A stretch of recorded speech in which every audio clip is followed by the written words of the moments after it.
Kareem, thank you very much. Admiral, thank you. I have two questions about this report. First question is about the intelligence angle. I think we can safely agree that anytime the assets of the intelligence community are harnessed to an assessment of a life and death matter, and the community gets that wrong, and death ensues, that qualifies as an intelligence failure.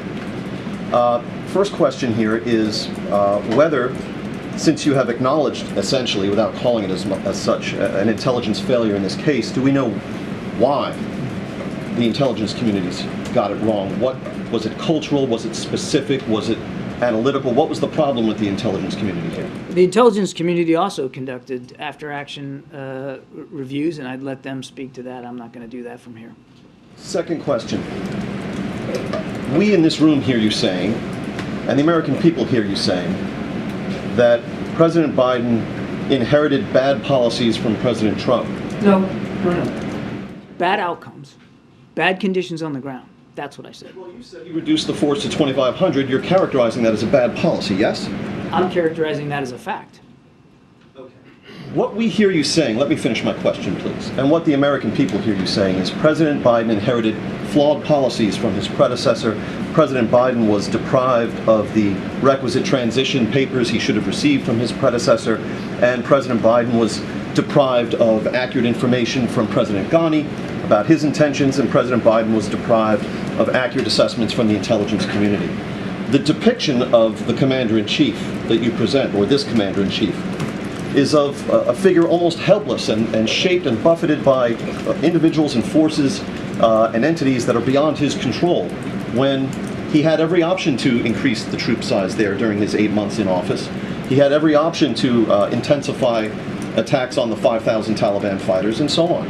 So I just don't understand why you're willing to depict your boss, the commander-in-chief, as so helpless in this instance. The president was anything but helpless. He drove a very, as I said, a deliberate and inclusive decision-making process. He was able to secure some extra time for us to be able to conduct a withdrawal and do so effectively. He repeatedly, as I said in my opening statement, throughout the entire withdrawal, post his national security team and senior military leaders about the conditions on the ground, asking tough questions and getting answers and getting responses. And he acted on the best military judgment and the best assessments from the intelligence community as he could, as he made these decisions going forward. And some of those assessments turned out to be wrong. But it wasn't for a lack of alacrity and energy and interest by the president in pulsing and questioning and analyzing all the way through. And this was difficult. As I said at the very end of my opening statement, ending a war, any war, is not an easy endeavor, certainly not after 20 years. And the president said himself there was no way in that process that it was going to be low grade, low cost, low risk. There was going to be risks. There were going to be costs.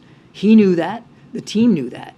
And everybody tried the best they could to develop the best answers, the best responses, the best assessments that they could. The president relied on that judgment, but he kept challenging it all the way through. He kept challenging it. He kept asking questions. Given the conditions, your position is everything went about as well as it possibly could have. It's not my position, James. I would encourage you to take some time and look through the document, and you'll see that some of the key lessons learned that we took away are that you've got to really work hard at planning. You got to really work hard at interagency coordination. You got to be willing to revisit the idea of communications, crisis communications with respect to evacuations, and maybe be willing to move sooner than what some of your instincts might be. I mean, there's a lot in there, so I encourage you to take a look at that.